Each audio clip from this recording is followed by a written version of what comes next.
He didn't stop. He didn't even hesitate.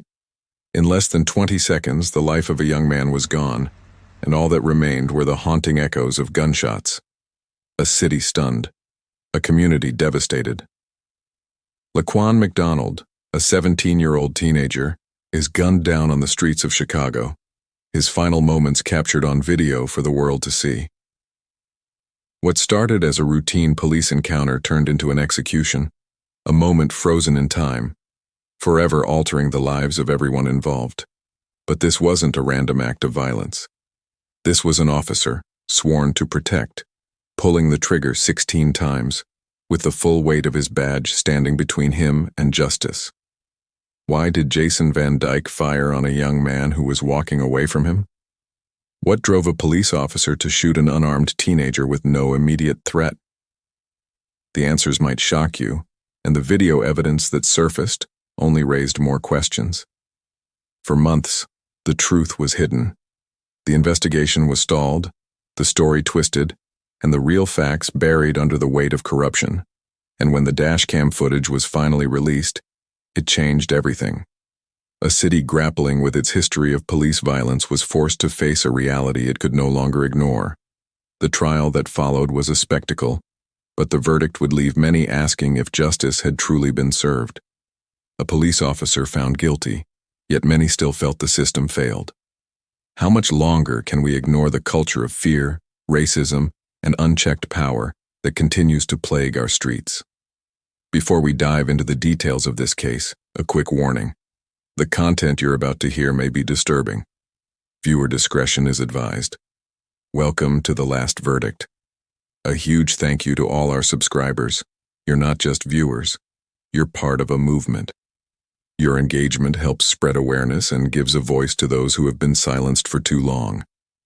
If you're not subscribed, ask yourself, what are you waiting for? Now, let's uncover the truth behind this tragic and pivotal moment in American history. Case 1. Mr. Chauvin, this is your opportunity if you wish to give any input to the court. And so I turn it over to you and your attorney. Thank you, Your Honor. At this time, due to some additional legal matters at hand, I'm not able to give a full formal statement at this time. But very briefly, though, I do want to give my condolences to the Floyd family. There's going to be some other information in the future that would be of interest, and I hope things will give you some peace of mind. Thank you. And I'll note that I did read your comments in the pre-sentence investigation as well. Thanks, Ron. Derek Chauvin. And as his cries grew weaker, Chauvin maintained his position for over 9 minutes. The lack of reaction from Chauvin and the other officers in the immediate aftermath signaled an alarming indifference to human life. What was initially a simple arrest transformed into an international incident, with bystanders filming the encounter, capturing the shocking final moments of George Floyd's life. Floyd's death quickly became a symbol of systemic racism and police brutality, sparking protests across the globe. In the aftermath of the incident, an investigation was immediately launched. Footage from the bystanders was pivotal in revealing the full extent of the encounter, fueling public outrage. Chauvin was arrested on charges of second-degree murder, third-degree murder, and manslaughter. During the investigation, Chauvin's demeanor remained stoic. He made no immediate attempt to express remorse for his actions, and in fact, his defense team argued that his actions were consistent with his training. The prosecution's case rested heavily on the damning video evidence. They argued that Chauvin's actions were not only unnecessary, but an abuse of power. His defense, however, contended that Floyd's death was due to drug use and underlying health conditions, attempting to deflect responsibility onto the victim. The trial was long and emotionally charged, drawing attention from both national and international media. It revealed a broader conversation about policing, race, and accountability in the U.S. The prosecution painted Chauvin as a man disconnected from his duty to protect and serve, while the defense struggled to cast doubt on the overwhelming evidence. On April 20th, 2021, the jury returned a guilty verdict. Chauvin was convicted on all charges: second-degree unintentional murder, third-degree murder, and second-degree manslaughter. The decision was a monumental moment in the fight for justice, signaling that the American legal system was willing to hold police officers accountable for actions that led to the death of civilians. The verdict sparked celebrations in many parts of the United States, particularly among those who had protested for justice in George Floyd's name. Chauvin's conviction was seen by many as a historic moment, a rare instance of a police officer being held criminally accountable for the death of an unarmed black man. However, the case also highlighted deep divisions within the community. Many viewed the trial and its outcome as only a small step in the broader battle against police brutality and systemic racism. Chauvin's actions were not just an isolated incident, but part of a larger, deeply ingrained issue within law enforcement that would require widespread reform. Since his conviction, Chauvin has been sentenced to 22.5 years in prison. The sentence was met with mixed reactions, with some calling it a step in the right direction, while others felt that the punishment did not match the severity of the crime. Chauvin is serving his sentence in a federal correctional facility, and he will be eligible for parole after serving 2/3 of his sentence. In the years since the trial, Derek Chauvin's name has remained synonymous with the fight for justice, his conviction serving as a reminder that the power of the police must be balanced by accountability. His story is now etched in the annals of American history, not just as a cautionary tale of one officer's misconduct, but as part of the ongoing struggle for justice and equity.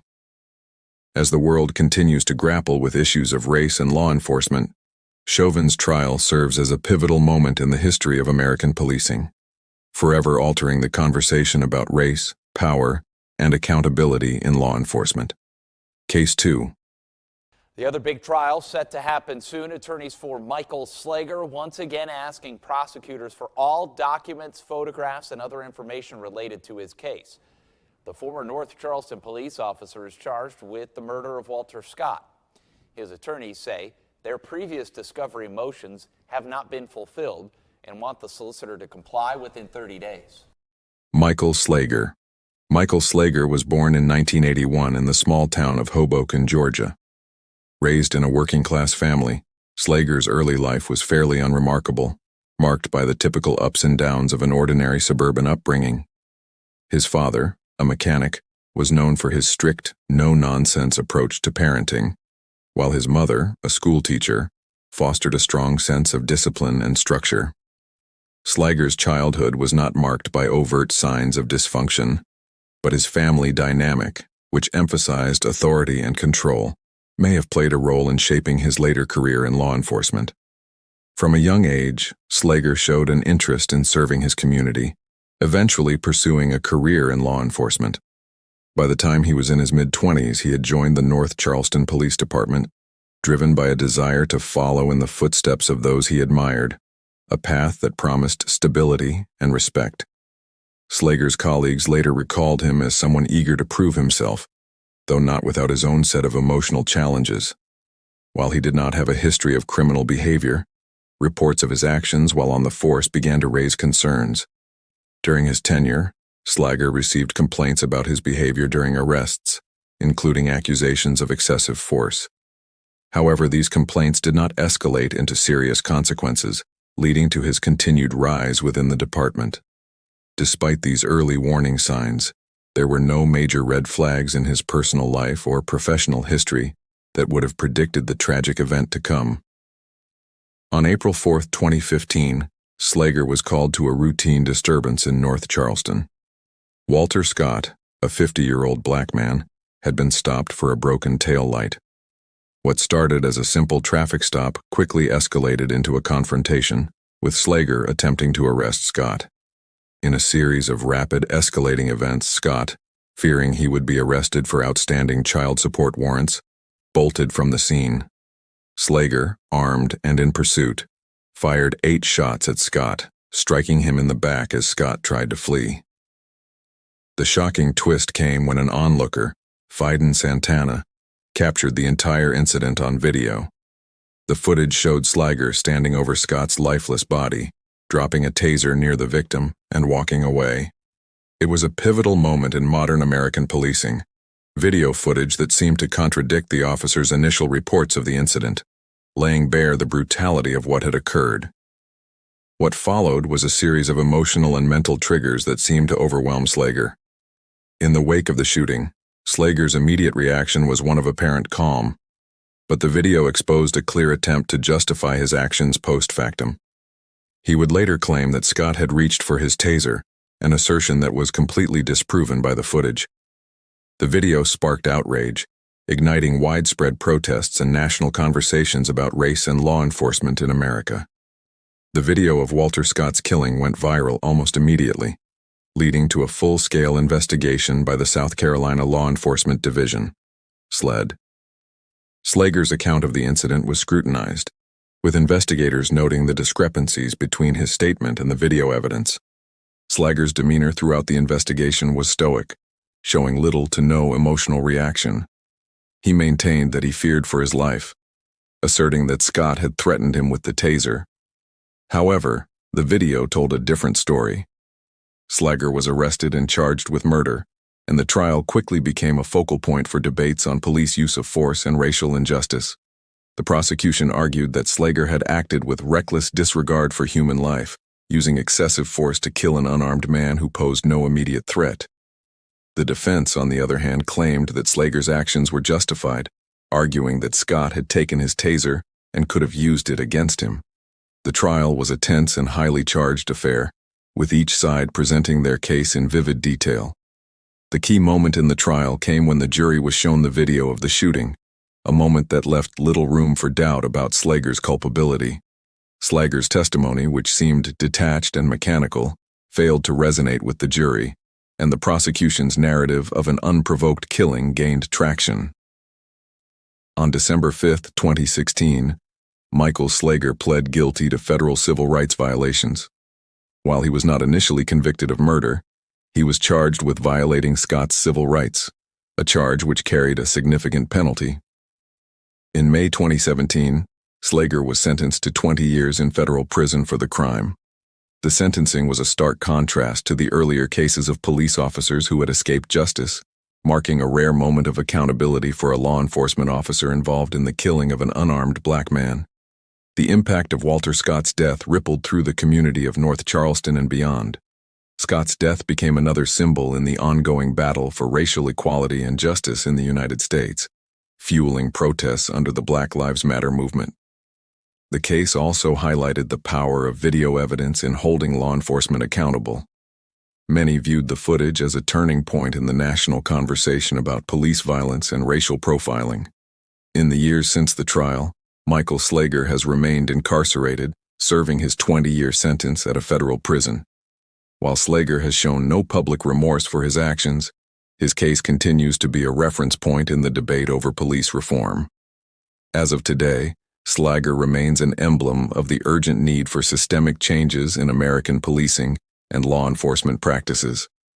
Walter Scott's family, meanwhile, has continued to advocate for justice and reform, working with organizations that promote equality and fairness in policing. If you haven't subscribed yet, ask yourself, why? Why wait? Why let this case slip away without making your voice heard?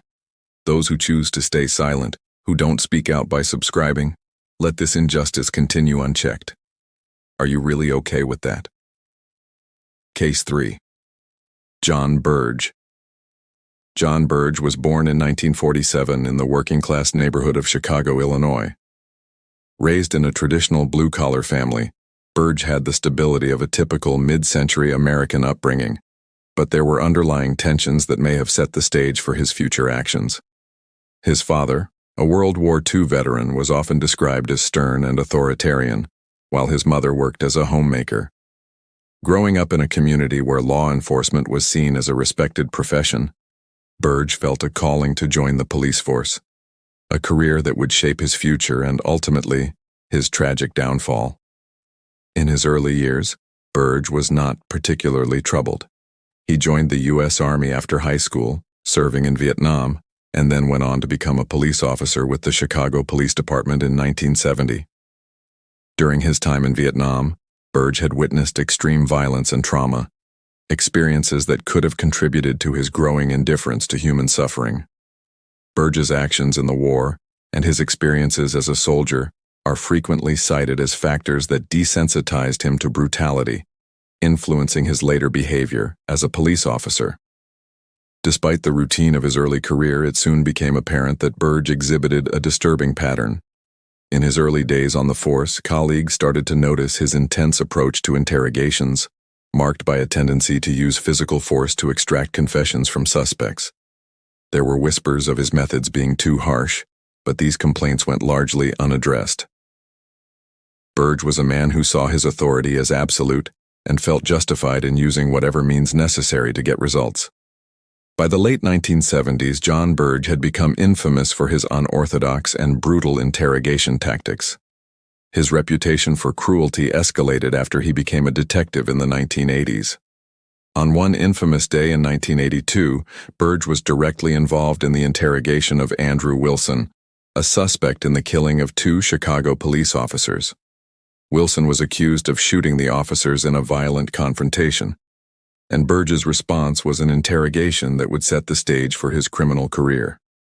Wilson was tortured for hours, beaten, suffocated with a plastic bag, and subjected to other forms of physical abuse in an attempt to extract a confession. Burge and his colleagues used these extreme tactics to force a statement from Wilson, and soon after, a confession was obtained.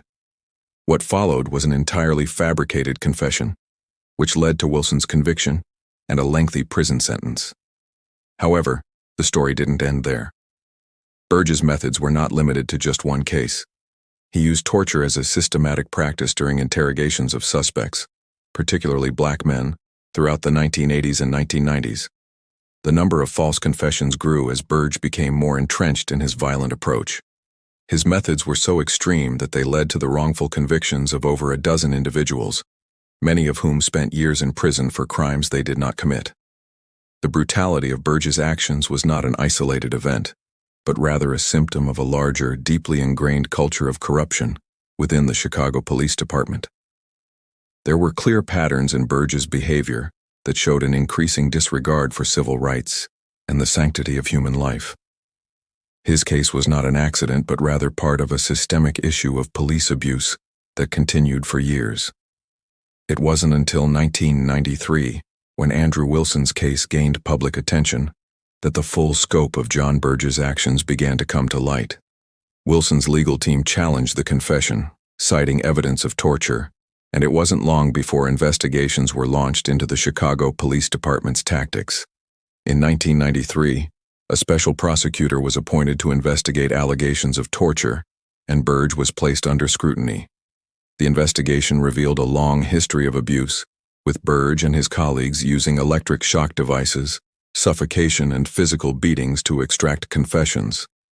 Witnesses came forward, and some of Burge's own colleagues were forced to testify against him. As the investigation deepened, it became clear that Burge had acted with impunity for years, operating within a culture that tolerated and, in some cases, encouraged brutality. The legal proceedings were a long and drawn-out process. Burge was fired from the police force in 1993, but he was not immediately arrested or charged. It wasn't until 2003 that he was indicted for perjury and obstruction of justice after he lied under oath about the torture he had conducted.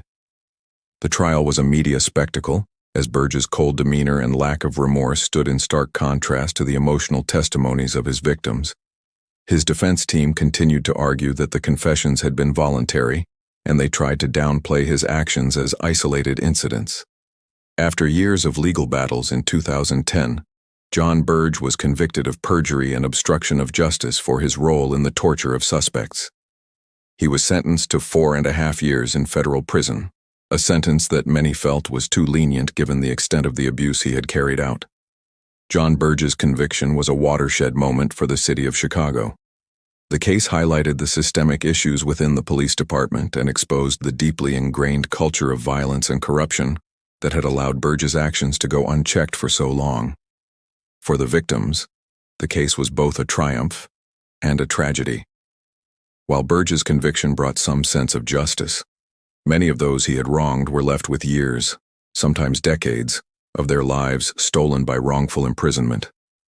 The public reaction was one of outrage, but also a sense of relief that finally, after so many years, someone had been held accountable for the torturous acts committed by Burge. The case also ignited a broader conversation about the need for police reform and the importance of holding law enforcement accountable for violations of human rights. Burge's life after the trial has been marked by prison time and isolation. He served his sentence in federal prison, and his case remains a symbol of the corruption and brutality that can exist in police departments. Despite the conviction, many feel that the true cost of his actions cannot be fully quantified, as the lives of his victims and their families can never be fully restored. Case 5. Joseph Miedzianowski. Joseph Miedzianowski was born in 1957 in Chicago, Illinois, growing up in a neighborhood known for its struggles with poverty and organized crime. Raised in a working-class family, Miedzianowski's early life appeared unremarkable. His father, an immigrant from Poland, worked as a factory laborer, while his mother was a homemaker. There were no overt signs of dysfunction in the household, but Miedzianowski's exposure to crime in his neighborhood was inescapable. Chicago, during the 1970s and 1980s, was a city marred by gang violence, drug trafficking, and corruption, and the allure of quick money from illegal activity was something many young people, including Miedzianowski, found difficult to resist. By the age of 21, Miedzianowski joined the Chicago Police Department, seeking the stability and respect that came with wearing the badge. He had a reputation for being a hard-nosed officer with a focus on controlling the streets and taking down drug dealers. His colleagues viewed him as a competent cop, but little did they know, this outward professionalism would conceal a dark secret. Miedzianowski was feeding information to the very criminals he was supposed to be targeting. From the start of his career, Miedzianowski exhibited signs of a willingness to bend the rules. There were reports of his aggressive handling of suspects and his occasional lapse into questionable behavior, such as accepting bribes and stealing evidence. These small, seemingly isolated actions went unnoticed by most, setting the stage for more serious corruption down the line. The early part of his career as a police officer seemed to be a perfect blend of personal ambition and professional achievement. Yet behind the scenes, Miedzianowski was already beginning to forge connections with the city's criminal underworld. In the early 1990s, Miedzianowski's dual life as both a police officer and an informant for drug cartels began to take shape. By this point, he had become involved with the infamous drug organizations that ran much of Chicago's narcotics trade.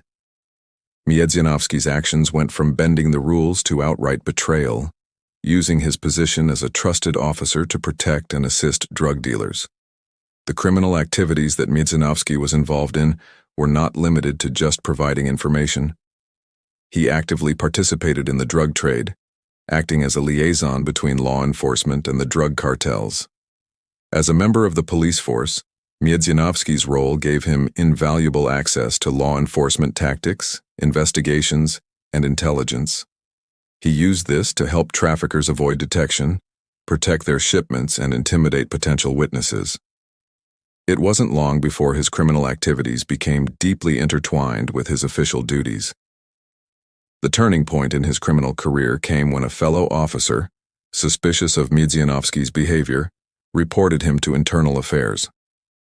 By this time, Miedzianowski had accumulated enough power and influence in both the criminal and law enforcement worlds that his ability to cover up his actions was beginning to crack. The internal investigation that followed uncovered a massive network of corruption, revealing that Miedzianowski had been assisting drug dealers with protection, delivering confidential police information, and even receiving payments for his services. The investigation into Miedzianowski's crimes unfolded over several years, culminating in his arrest in 2002. Federal authorities, including the FBI, worked with Internal Affairs to gather evidence against Miedzianowski, a process that was complicated by his ability to manipulate the system. Over the course of his investigation, more than 40 people, including fellow law enforcement officers and drug dealers, were implicated in the web of corruption that Miedzianowski had created. The key to the investigation was the testimony of Miedzianowski's former associates and a few courageous officers within the Chicago Police Department who came forward with information. Miedzionowski himself was often evasive during questioning, though some reports suggest he tried to justify his actions by claiming he was simply playing the game of law enforcement, operating in a world where corruption was rampant. When Miedzionowski's trial began, the case quickly garnered media attention due to its shocking nature. A trusted police officer was accused of betraying his badge and assisting criminals for years. The prosecution argued that Miedzionowski's actions were not just a case of misconduct, but a deliberate betrayal of the public trust. They presented evidence that linked him to multiple drug deals, witness intimidation, and the protection of drug shipments, as well as his involvement in the corrupt practices of other officers. Miedzionowski's defense team, however, attempted to shift the blame, arguing that the environment of corruption within the department was so pervasive that his actions were simply a byproduct of systemic issues. The defense suggested that Miedzionowski was a product of a culture that had turned a blind eye to unethical behavior for too long. In 2003, after a lengthy trial, Miedzionowski was convicted on several counts of drug trafficking, racketeering, and conspiracy. The court sentenced him to a lengthy prison term, life in prison without the possibility of parole. The sentencing was a moment of victory for those who had been fighting against police corruption in Chicago, and many saw it as a long overdue reckoning for the damage Miedzionowski had caused to the reputation of the Chicago Police Department. The aftermath of Miedzionowski's conviction had wide-reaching effects on the community and the police department. The case became one of the most significant examples of law enforcement corruption in U.S. history. It highlighted the deep-seated issues within the department and exposed the ways in which a single officer's actions could compromise an entire institution. For the community, the case represented a stark reminder of how vulnerable the justice system could be to manipulation and betrayal from those who were supposed to protect it. The public's reaction was one of shock, with many people struggling to reconcile the idea of a corrupt police officer being allowed to operate unchecked for so long. The media coverage surrounding the case emphasized the damage that Miedzionowski's actions had done, not only to the victims of the drug trade but also to the integrity of the police force and the trust of the community. Since his conviction, Miedzionowski has been serving his sentence in a federal prison. His case remains one of the most notorious examples of police corruption in Chicago, and it continues to be studied as a cautionary tale of the dangers of unchecked authority. His name is now synonymous with betrayal and serves as a dark chapter in the history of law enforcement in Chicago. Miedzionowski's conviction was also a turning point for the Chicago Police Department, which was forced to confront the widespread corruption that had plagued its ranks for decades. Though the department has since taken steps to address the issue, Miedzionowski's case remains a symbol of the ongoing fight for justice and integrity within law enforcement. Case 6. David A. Mack. David A. Mack was born in 1964 in Los Angeles, California. Raised in a neighborhood plagued by crime and poverty, Mack's early life was shaped by the tough environment around him. His family was not well off, and his father, though a hard-working man, was often absent. Mack's mother was a steady influence, but with limited resources, the family struggled to make ends meet. Growing up in a predominantly black neighborhood, Mack was exposed to a range of socioeconomic challenges and the temptation of a quick escape through crime. As a young boy, Mack showed promise as a student, but he was easily influenced by his surroundings. He began to gravitate toward a lifestyle that prioritized toughness, respect, and financial gain over traditional success. By the time Mack was a teenager, he had already developed an affinity for the idea of law enforcement. Perhaps it was the uniform or the perceived power that drew him in, but he soon found himself working to become a part of the Los Angeles Police Department. However, his life was far from simple. Despite his training and dedication to becoming a police officer, Mack's career within the LAPD quickly became a double-edged sword. He had the drive to succeed in law enforcement, but the corruption around him in the department and the surrounding environment played a major role in his eventual path down a dark road. His ambitions, once aimed at serving the community, were soon corrupted by the lure of money, respect, and influence, leading him to betray the very values he once upheld. Mack's early career as an officer, was marked by his smooth ascent within the ranks. But, as many in the LAPD and within his circle of friends observed, Mac's growing involvement with the criminal element of Los Angeles became more apparent as time passed. His involvement in a large-scale heist would ultimately seal his fate. The event that would later define Mac's criminal trajectory occurred in the early 1990s, when he was an LAPD officer assigned to the department's robbery-homicide division. It was during this time that Mac became connected to a notorious criminal operation. His actions culminated in the robbery of an armored truck in 1997, one of the largest heists in Los Angeles' history. The robbery was not only bold, but it was carefully orchestrated with inside information that only a member of the police force could have provided. Mac, along with several accomplices, used his inside knowledge of LAPD procedures and the logistics of armored truck routes to orchestrate a meticulously planned heist. On the day of the crime, Mac and his associates successfully intercepted the truck, overpowering the security personnel and seizing millions of dollars in cash. The gang then went into hiding, with Mac's knowledge of law enforcement tactics helping them evade detection for months. The crime itself was significant, not only for the amount of money stolen, but for the audacity of a police officer using his access to law enforcement information to execute such a robbery. This marked a chilling realization for many. Mac had used his badge as a shield to protect him from suspicion, while simultaneously planning one of the largest heists in the city's history. The robbery was a culmination of Mac's growing disregard for the law and his willingness to manipulate his position to achieve personal gain. However, the aftermath of the robbery would quickly unravel Mac's carefully constructed plan.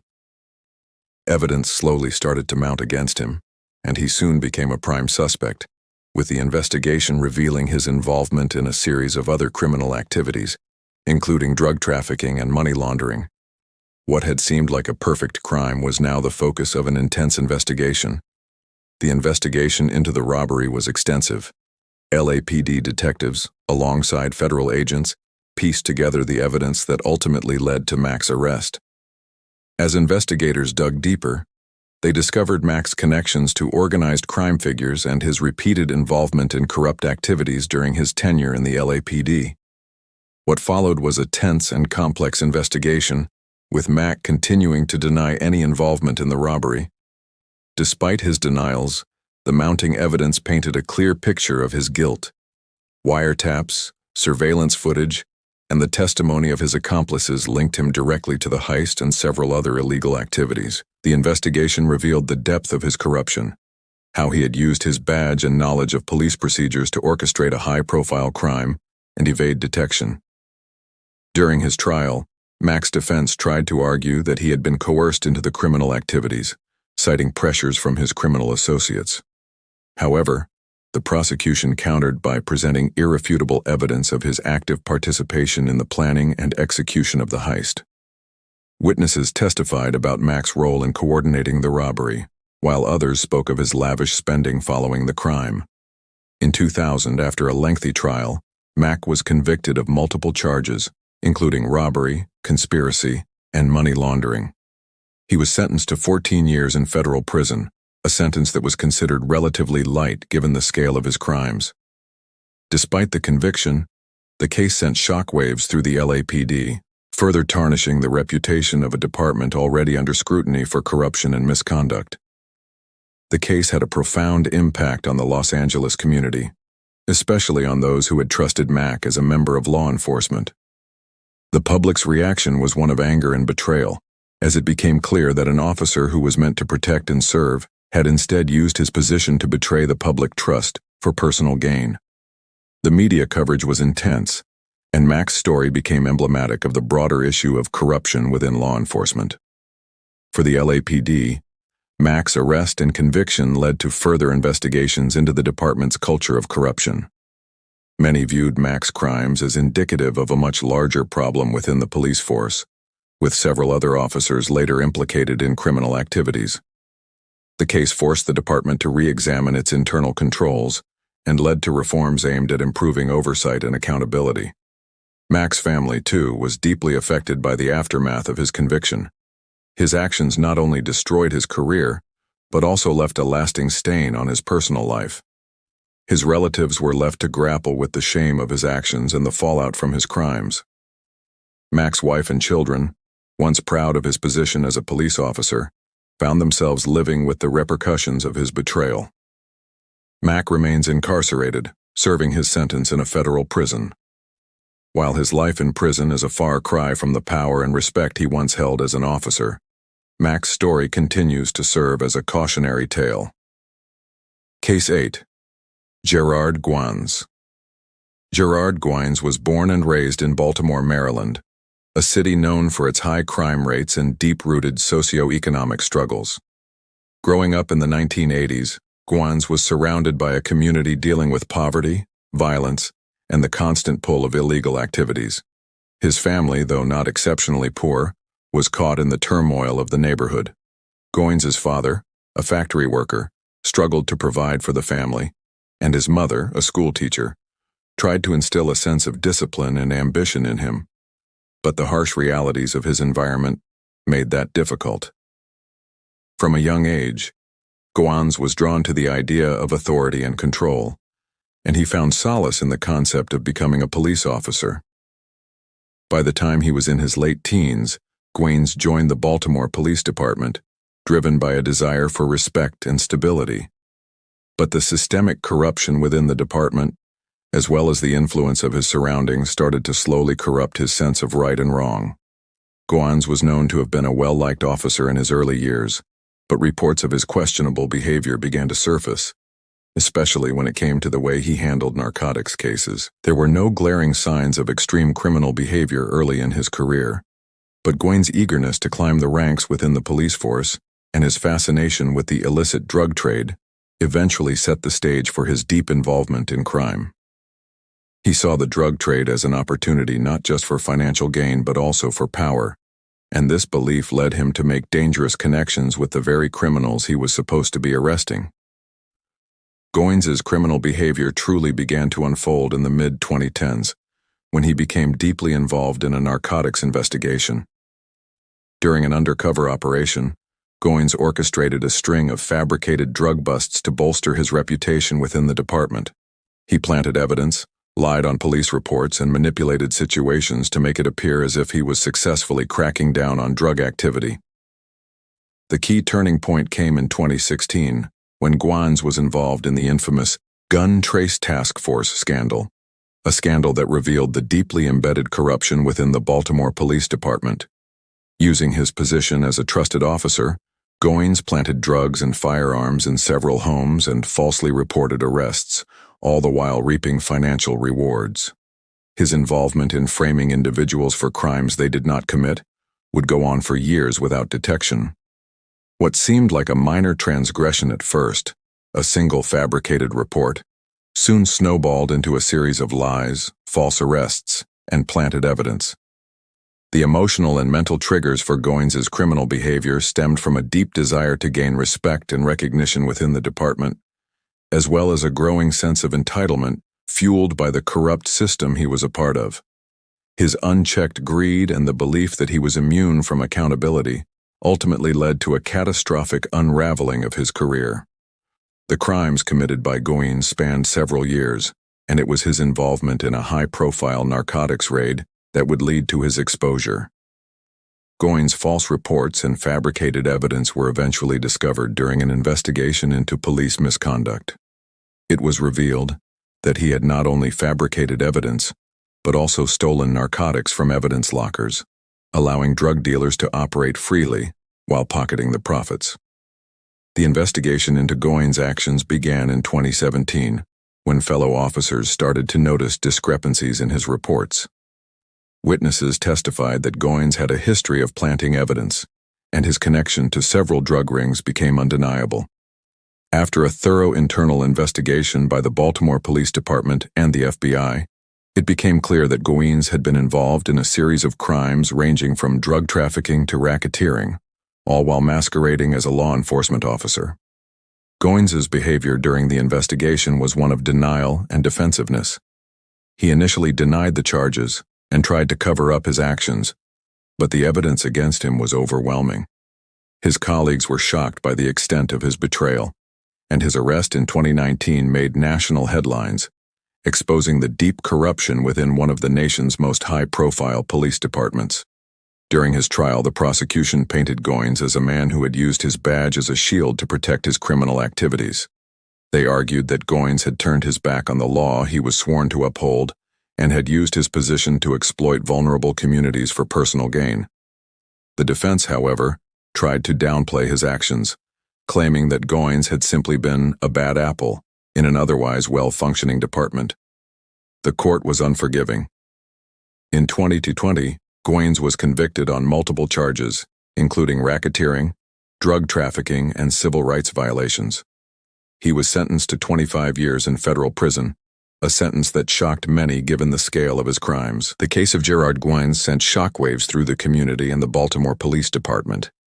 The public reaction was one of disbelief, as many had trusted Goins as an officer of the law, and his betrayal felt like a personal affront to those who relied on the police to keep them safe. The scandal led to widespread protests and calls for police reform, with many citizens demanding greater transparency and accountability within the department. Goins' actions prompted an internal investigation into the extent of corruption within the department, revealing a deeply ingrained culture of misconduct that had gone unchecked for years. The case also spurred national conversations about the systemic issues facing law enforcement in cities across America, especially when it came to police officers abusing their power. For Goins' family, the fallout from the trial was devastating. His wife and children were left to cope with the shame of his actions and the public scrutiny that followed. The emotional toll on his loved ones was immense, as they tried to come to terms with the reality of the man they once trusted. Goins remains incarcerated, serving his 25-year sentence in a federal facility. Case 9. Jason Van Dyke. Jason Van Dyke was born in 1978 in Chicago, Illinois, to a family with a history of public service. His father was a police officer, and his mother worked as a school teacher. Raised in a middle-class suburban environment, Van Dyke was immersed in a world where authority and law enforcement were highly respected.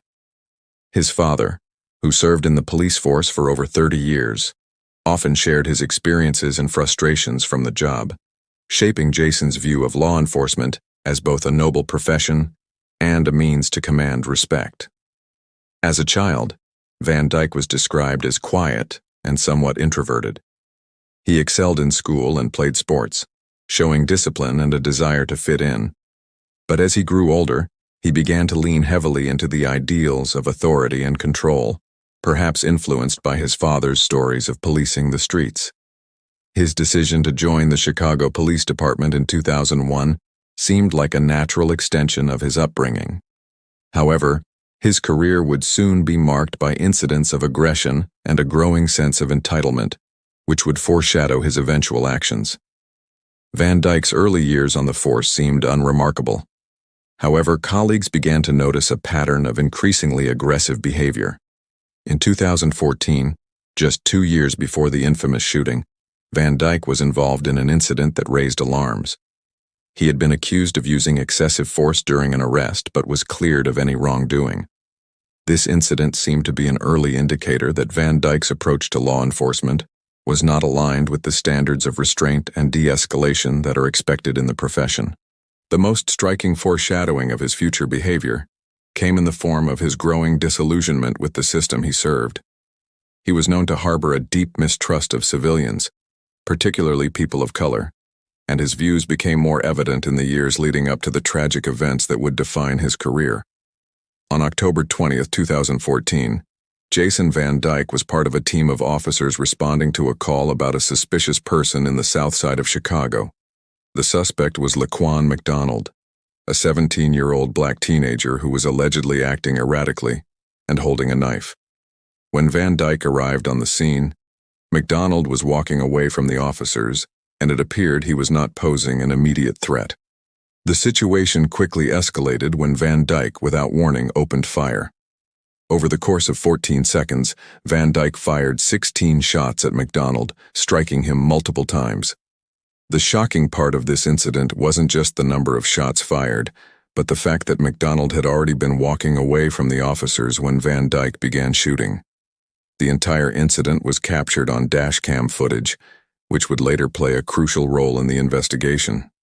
Van Dyke's decision to shoot McDonald was, at the time, justified by Van Dyke and the other officers involved, who claimed that McDonald had posed a threat to their safety. However, the video evidence contradicted this narrative, showing McDonald walking away from the officers, seemingly unaware of the imminent danger he was in. This discrepancy between the official story and the video footage sparked outrage both locally and nationally. The emotional triggers behind Van Dyke's actions seemed to stem from a deeply ingrained sense of fear and aggression, compounded by a history of frustration with his job and the criminal justice system. There were also signs that Van Dyke's anger had been building for some time, culminating in a decision to use excessive force in a situation that required restraint and caution. The release of the dashcam video in November 2015 brought national attention to the case and led to an immediate investigation by the Chicago Police Department, the FBI, and other federal authorities. The footage, which clearly showed McDonald's death at the hands of a police officer, shocked the public and led to widespread protests. Van Dyke was arrested and charged with first-degree murder, and the case quickly became a flashpoint for broader conversations about police brutality, racism, and accountability within law enforcement. Van Dyke's behavior during the investigation was cold and detached. He denied any wrongdoing and maintained that he feared for his life during the encounter with McDonald. However, the damning video evidence undermined his claims. During interviews and depositions, Van Dyke continued to justify his actions, stating that he believed McDonald had been a threat to his safety. There was no remorse in his demeanor, only a sense of defensiveness and a refusal to accept the reality of his actions. The trial began in September 2018, and it was a high-profile case, drawing attention from media outlets around the world. The prosecution argued that Van Dyke had used excessive force and that his actions violated McDonald's constitutional rights. They presented the dashcam footage as key evidence, showing how Van Dyke's response was not only unjustified, but also reckless and disproportionate. Van Dyke's defense team, on the other hand, argued that he had acted in self-defense, claiming that McDonald had raised the knife and threatened the officers' lives. However, the video contradicted this version of events, showing that McDonald was not in a position to pose an immediate threat when Van Dyke opened fire. The defense also attempted to discredit the prosecution's case by questioning the accuracy of the video footage and suggesting that McDonald's behavior earlier in the night justified the police response. In October 2018, after a long trial, Jason Van Dyke was found guilty of second-degree murder and 16 counts of aggravated battery with a firearm. The conviction was seen as a landmark moment for police accountability, particularly in a city that had been rocked by allegations of police misconduct for decades. The legal consequences were significant. Van Dyke was sentenced to nearly 7 years in prison. However, his sentence was seen by many as too lenient, given the severity of the crime and the loss of life. Van Dyke's sentencing sparked further protests, as many felt that justice had not been fully served. The case of Jason Van Dyke had a profound impact on the city of Chicago, the McDonald family, and the broader movement for police reform. For Chicago's African-American community, the case became another painful reminder of the ways in which law enforcement officers could abuse their power with little consequence. The public outcry over the case led to calls for widespread reform, including better police training, increased accountability for officers, and the need to address racial biases in policing. Van Dyke's family, particularly his wife and children, were thrust into the public eye as the case gained national attention.